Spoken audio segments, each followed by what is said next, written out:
মাছগুলোকে ভালো করে হলুদ মাখিয়ে দিয়েছি। তারপরে ভালো করে মেখে এটাকে আমি গরম কড়াইতে দেব।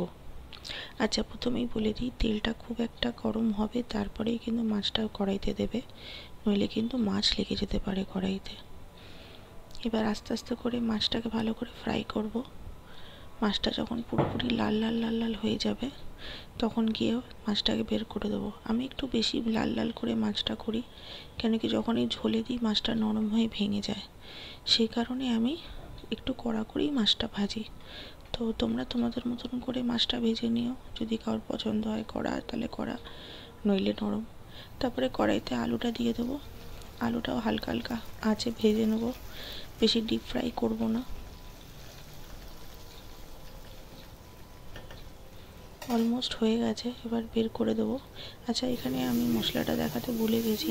এই মশলার মধ্যে আদা, রসুন, জিরে, টমেটো আর পেঁয়াজটা বেটে তেলে দিয়েছিলাম। এবার যতক্ষণ না পুরোপুরি লাল হচ্ছে ততক্ষণ লাল করব।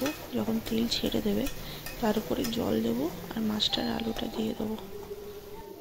আমি আরেকটা গুরুত্বপূর্ণ কথা বলে দিই, আমার এই প্রোফাইলে আমি শুধু রান্না নয় অনেক রকমের ভিডিওস দেবো, যে ভিডিওসে আপনাদের সবার অনেক ভালো কাজ হবে। আমি অ্যাস্ট্রোলজিক্যাল অনেক ভিডিওস দেবো, আমি ঘুরতে যাবার ভিডিও দেবো।